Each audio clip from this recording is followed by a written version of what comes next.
Hello everyone and welcome back. I'm Joe Chappelle and you're listening to episode 30 of the OBGYN podcast. This is the monthly checkup for April 2018 and today I am lucky enough to have Dr. Sarah Kim back with me. Hi Sarah, thanks for being here. Hello everyone, it's been a while. Glad to be back again. Yeah, like Jerry and I said last time, we took a little break but we're all back. That's right. Sarah has some things going on too, but we'll get to those in a different episode, I think. Mm-hmm. But today we're going to talk about 3 obstetrics topics. And the first one we're going to talk about has been getting a lot of traction in the news and social media and everything this week, so I thought it would be good. And that is the ACOG committee opinion on optimizing postpartum care.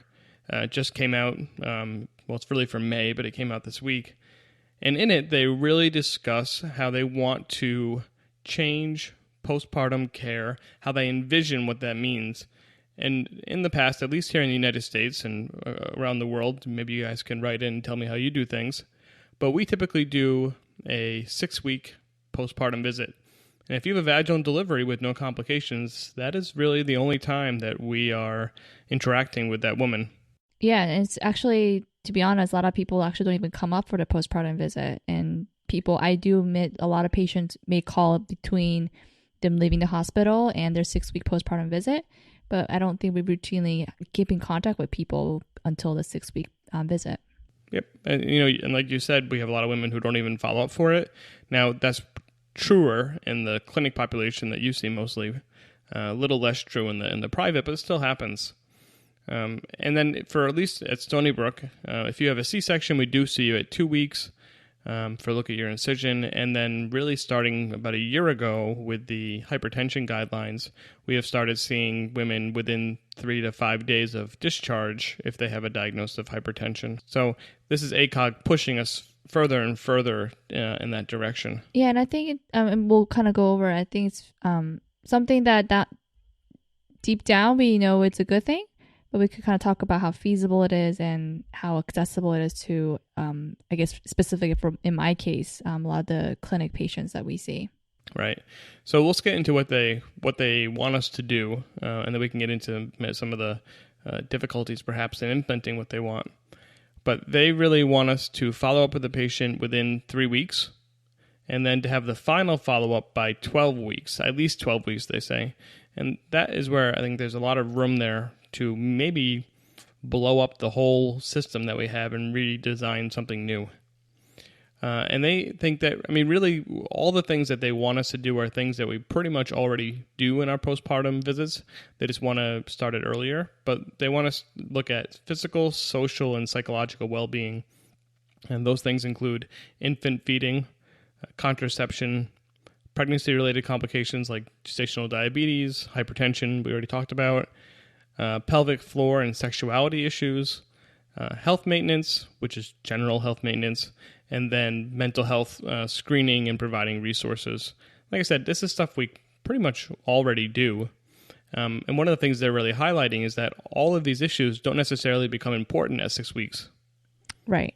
They actually, some of these things are a spectrum that are important at 1 week and maybe 12 weeks. And could develop within the 12 weeks. So just to say exactly at one visit, 6 weeks, we're going to address everything is, I do think, a stretch. So I think it's to cover all these things we try to cover, but I agree that some people may not be thinking about birth spacing at exactly 6 weeks or their health maintenance. They're just so fatigued from having a newborn that they're not going to think about their own health issues exactly at the 6-week postpartum visit. Yeah. I will tell you, I have a 2-year-old that the only thing I was thinking about at 6 weeks was how do we not get pregnant again right now? Because God, I can't do this like very soon again, right? But on the flip side, we do have women who come back at 6 weeks and we start talking about contraception, and again, we tell them no intercourse until 6 weeks, and they say, well, I had it yesterday, right? And because they were 6 weeks, because it happened to be 6.5 weeks, whatever it is. So we missed our opportunity there to do contraception, especially if they're not breastfeeding. So I think contraception, and again, ACOG has been pushing really for the contraception discussion to be something that starts at the first prenatal visit and moves through the entire pregnancy. So it all kind of goes with that. Now, the pregnancy-related complications, hypertension, gestational diabetes, whatever it may be, like with hypertension, it really is when does a woman need to come in as opposed to we'll wait till 6 weeks to address it. Right. And I think they also bring up a good point that I think is important in the sense of to kind of anticipate these things during the prenatal visits too. Like, when do you want to follow up for your postpartum visit? When do you want to discuss these things? And I think kind of addressing that, and I think we talked about it before in prior episodes of setting up expectations sometimes. If you have an expectation like, hey, I expect to see you at 3 weeks postpartum and we're going to discuss about this. By this time, we're going to talk about that, like this specific topic. I think will kind of get people in the mindset of like, oh yeah, I do need that 2-hour GTT and not forget about it because you kind of address it even during the prenatal visits. And I think it's like more of a continuity and on a continuum instead of just like visit 1, visit 2, visit 3. And I think kind of like ties things in together. Right. And the more opportunities we have to interact with these women, the more opportunities we have to address some of these things. As the other issue coming from a private practice and also academic on kind of both sides here is, we have 15 minutes, maybe 20 minutes to fit all this into one visit, plus a exam. And so, having multiple visits to do this in allows us more time to actually discuss these things with our patients and get more feedback from them about what they expect and what they would like, which right now they honestly don't have a whole lot unless they bring it up themselves. Yeah, and I think just coming from my own personal background, postpartum is a very involved time in my personal culture where, the patient and the baby are like isolated for 30 and 40 days and not to do anything.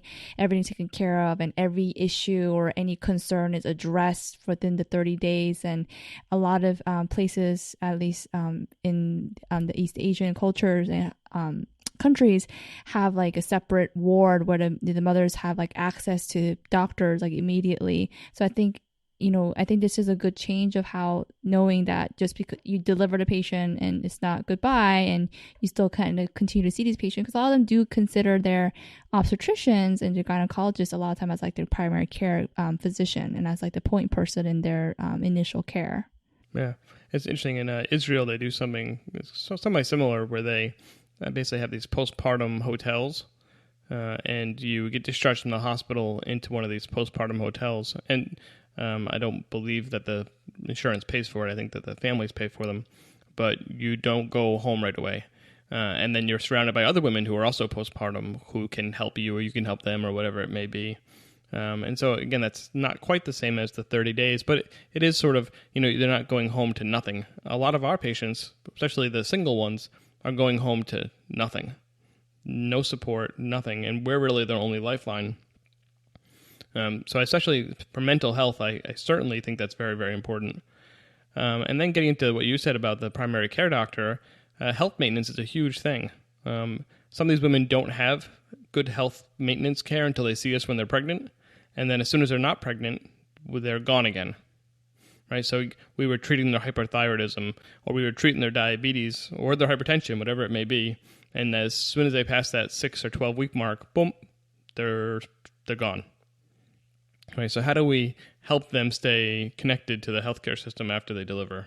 Yeah, I agree, because I see so many patients who say, oh yeah, I had, blood pressure issues, during pregnancy and even after, and I just never took meds afterwards. And upon further questioning, you realize it's not because their blood pressure issues resolved, it's because they just didn't see anyone afterwards to take care of their hypertension and it wasn't addressed. And I agree that it's something that it's hard to say, like, who's responsible to make sure that these patients really do follow up and get plugged in. We do our best to refer them to other maybe like internal medicine doctors, primary care physicians, family med, but we can't always guarantee that they're going to follow up with them. Well, I mean, our responsibility is to provide them with the resources to continue their care. At the end of the day, it's their responsibility to actually follow that care. Now, one of the things that we could do, and we've done this with other things at Stony Brook, especially mental health, is identify or discuss with other providers that we have this need and are they willing to see our patients. And a lot of doctors say yes, because first of all, it's a steady flow of patients for them.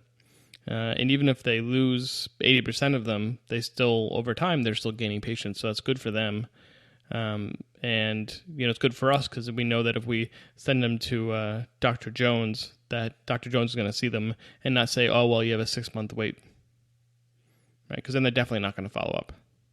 Right? And we haven't even gotten into the subject of whether they still have health care after they deliver, which is a whole different issue.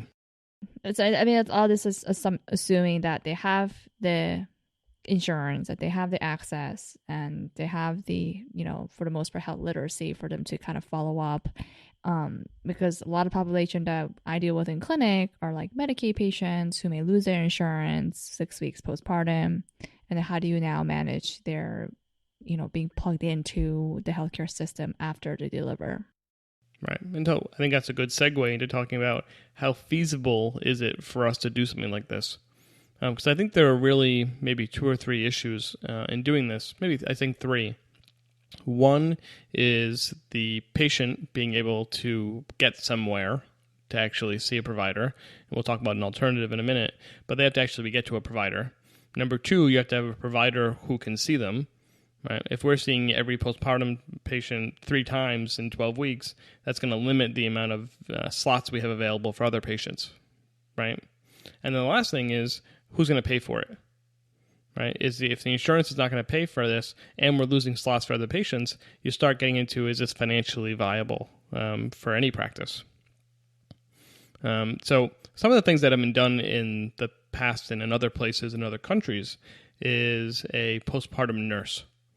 So at 1 week, 2 weeks, 3 weeks, whatever it may be, they go to the patient's house or apartment, whatever it may be, and they do a visit, take your blood pressure. How are you doing?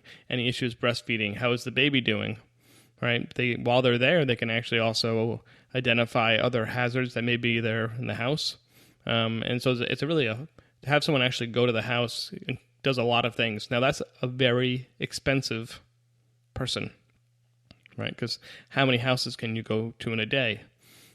My brother does. He's a nurse that goes to patients' houses and does chemo stuff and whatnot, and he does about 6 patients a day. So you got to say it's about 6 patients. Now at Stony Brook we do 4,000, 4,200 deliveries a year. So how many nurses would it take to actually cover all those? And that's just one hospital in Long Island, right? So that becomes expensive, but probably very good, and also cuts down on readmissions. So overall we might be saving healthcare dollars, but the incentive is who is those healthcare dollars accruing to? Because now if you get readmitted within a certain amount of time, the hospital pays for that, as opposed to the insurance companies. And then why is the insurance company going to pay for a nurse to go do that? Right. So, and this is, we'll probably at some point do a whole episode on how messed up the U.S. healthcare system is. But this is part of it. Yeah, that would be a very extensive episode. But I think that's a great thing. Now, let's say we're going to not be able to do that, because right now I think that's realistic. How do we do this in our practice? Do we do like a 2-week visit for everybody? And then instead of doing 6 weeks, maybe do we do 8 weeks? And then tailored in between if they need to come back sooner?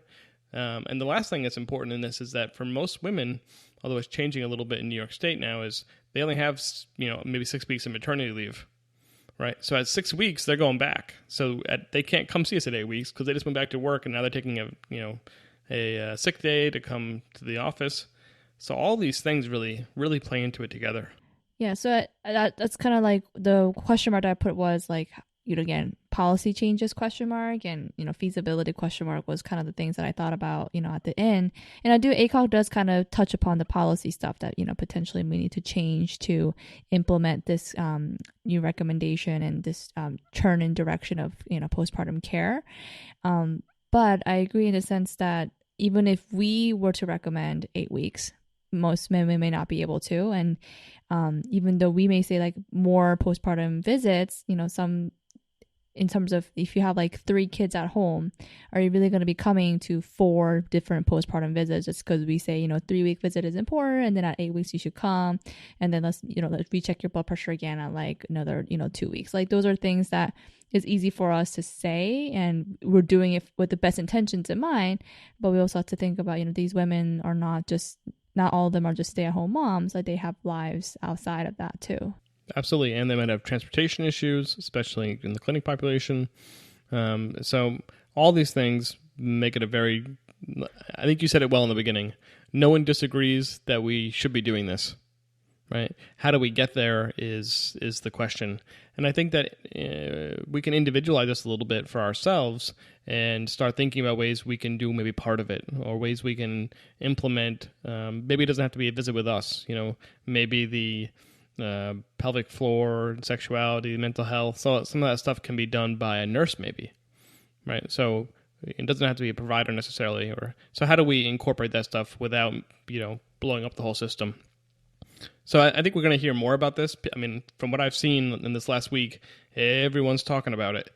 So I think that we're probably going to see movement over the next 6 months to a year. So you've all heard about it now. So we'll touch back when we hear more. All right, so I think that pretty much does it for that topic. We're going to move on to the next one. The next two actually are kind of related. Really, they came up because at Stony Brook, we work with a lot of midwives. We have a great midwife department. And one of the patients needed a C-section. She had breech twins. And unlike the article that Jerry and I did last week, at Stony Brook, we do not typically do vaginal deliveries for breech twins. So we didn't. But she really wanted a gentle cesarean delivery, which we're going to talk about. And she was also interested in vaginal seeding. Now, I'm going to start with the vaginal seeding. That actually, let's got to see, it's got to be 2 years ago now, or a year ago is when I first heard about it. And we've done it a few times at Stony Brook. But honestly, I'd never really read about it too much. Again, ACOG has a great practice bulletin, or I think committee opinion on vaginal seeding. And first I want to talk about what the theory is behind it. So the thesis behind the whole system here is that babies delivered by cesarean delivery do not receive the benefit of bacterial transfer from the mom to the baby. This has been associated with asthma, atopic disease, and immune disorders, which have risen in step with increasing cesarean delivery rates. There has been no study that actually looks at the microbiome of this baby versus this baby and says that this baby is higher risk for asthma or any of these things. It's just that those three things have risen with the increasing cesarean delivery rate. So people have used this correlation to say there must be a causation there. But to be clear, that has not been proven. So someone did a small study with only 4 babies. So I reread this like 3 times, so it couldn't possibly only be 4 babies, but it was. And what they did is they put a cotton ball in the woman's vagina before the surgery, did the C-section, took the swab out, swabbed the baby's nose and face and mouth with the swab. There are a few caveats for this 4-baby study. Is that the women had to be GBS negative, they had to have no evidence of vaginitis, and they had to have a pH of less than 4.5. All things kind of associated with a normal, healthy vagina. They did show that the babies that were seeded like this had a microbiome that was more similar to the babies that had a vaginal delivery. But the study was only done up to 30 days. They didn't go any further than that, and there's no evidence, they didn't look at anything to even say that there's evidence that it was good for the baby, just that the microbiomes were similar. So, we have spoken a lot on this podcast about, especially in journal clubs, is that if your foundation of your study is shaky, well then, what is the rest of it standing on, right? So we don't really know that the microbiome has anything to do with the asthma and the atopic disease and immune disorders, because someone did a study to see if we can transfer the microbiome. But so what if we don't know the first step? Yeah, I think that study made me like it's almost obvious, the result. Of course, if you do that, then the microbiome will differ. And what, eventually they need to show is like, okay, the microbiome differs and you get seeded with that. What is the benefit? Like, is there a decrease in rate of, asthma and these autoimmune disorders in those patients who got inoculated, and that's going to take years for them to even see. And I think that's the question, that's what they should be looking at, and not, hey, the microbiome is different. Well, that's that's gonna happen because they're coming out different routes. And I agree with you on the sense of when they said it was in patients who were like GBS negative, couldn't have been diagnosed with gonorrhea chlamydia. Like, how is that, like, in a normal vaginal delivery, you don't always account for that. There are GBS positive patients who are GBS negative patients, and an undiagnosed gonorrhea chlamydia, like, how are you supposed to even know that it's not diagnosed? Like, those are things that I felt that that was a flaw of that 4-baby study. I mean, I see what you're trying to say. I also think that for vaginal delivery, the baby doesn't have a choice whether it's coming through that vagina or not. Right. For a C-section, the baby, well, not really the baby, we have a choice of whether we're going to swab the baby with that vagina or not. And so then it's on us to make sure that it at least is a healthy vagina. Whereas in a vaginal delivery, whatever it is what it is. There's nothing we can really do about it. But I see what you're saying. Right. But just because what we deem as like not the most healthy vagina doesn't mean that's not good for the baby, for saying that it's whatever's inoculating the baby, microbiome. That is absolutely correct. That is a fantastic point. Like, what is a healthy vagina? And that was kind of presumptuous of me to say that we maybe even know what a healthy vagina is, because we don't. I mean, you're the one who did the vaginitis episode, so maybe you know best. But what is a healthy vagina? We actually don't even know what that means, right? Especially in pregnancy. We have probably an idea of what it means when you're not pregnant, but when you're pregnant, who knows if pH less than 4.5 is even right. So, in any case, ACOG, with this 4-baby study, says that we don't know what the benefits or risks are right now, and so it is not currently recommended. Although, if a woman does want to do it and is well informed, that since we don't know that there are risks, then it's still maybe okay to do. But they do state that I think it's kind of obvious to me that the mother should not be GBS positive. Yeah, definitely. And I think that's the least we can do about that. Right. Yeah. And personally, I mean, if the patient adamantly wants it, I don't think I'm absolutely opposed to it. But in terms of like recommendations, there's no evidence behind it yet, so I wouldn't offer it to people. Right. And that's what our midwives say, the same thing. They don't recommend it. If someone wants it, they go through the best that no one knows what it is or if it's good or bad. And if they still want it, then we'll do it. And actually, Stony Brook is part of a study that actually is outside of NYU. So I know the ACOG also says, outside the context of an IRB research protocol. So there are some patients who are consented and specifically part of this research, in which case, I'd be more than happy to do, because obviously they're aware it's for research purposes. But I agree, because we deal with so many midwife patients that a lot of them ask for it outside of the context of the IRB protocol. Yeah, I didn't know that we were part of that. Okay. Yeah. The last thing ACOG says, and I think this is important, and this is something that we do at Stony Brook, is we try to do skin-to-skin in the OR. We do non-separation, which we're going to talk about again in a moment. We talk about gentle cesarean, and we encourage breastfeeding. And the skin-to-skin and breast milk do transfer a lot of the maternal microbiome to the baby. And so those are important. Now, is there additional benefit to the vaginal microflora? I don't know. But we do know that skin-to-skin and breastfeeding are important things. So we should always encourage that, not necessarily for the microbiome, but for other things. So that kind of leads into the last topic here, and this is this gentle cesarean delivery. And I'm sure that all of you listening have heard that term before by now, because it's been pretty popular. There was, I think it was either OBG management or the other one that was contemporary OBGYN that had a editorial maybe a year or two talking about the gentle cesarean that they're doing in Boston. The gentle cesarean is not a well-defined term.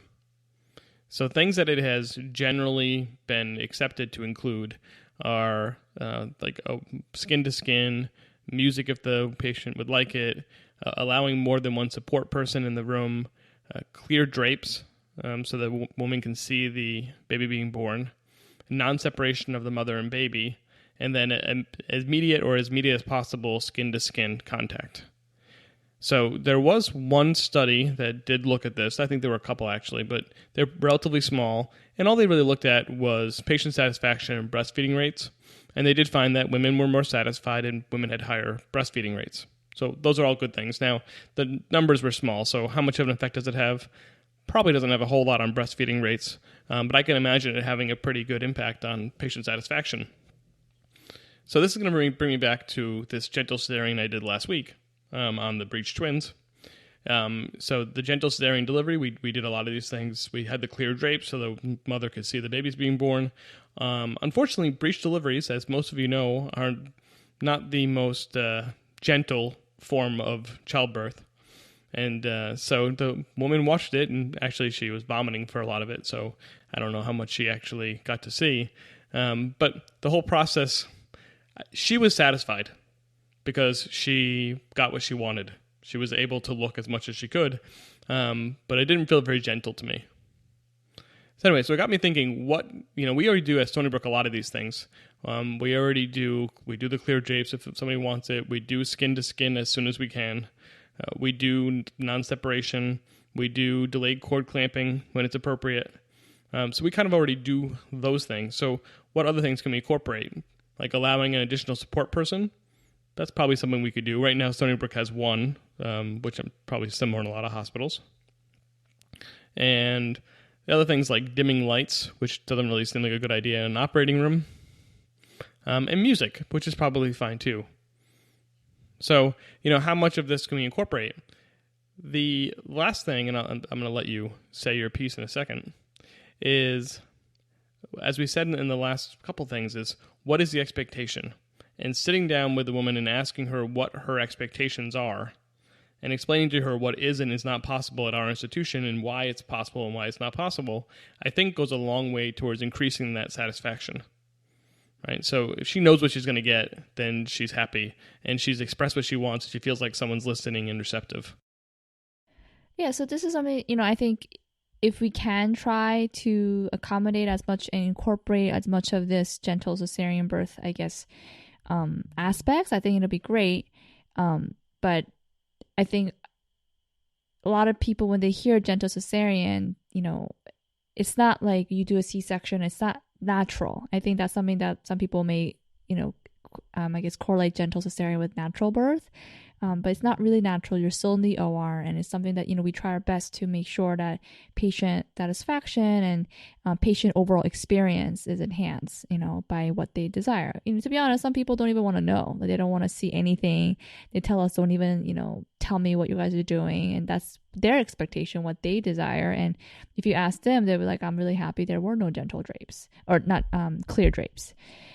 So I think this is something that we could try to, offer, but I think I do agree that you have to have a discussion of full disclosure is, we're going to try our best to accommodate this, but also at the same time, like what is safe, as one of them says, like, it's a patient-centered approach of like hands off once the head delivers and kind of let the body kind of come out and let the fetal lung fluid, expand from the pressure exerted by the uterus and surrounding soft tissue is kind of what's said in the article.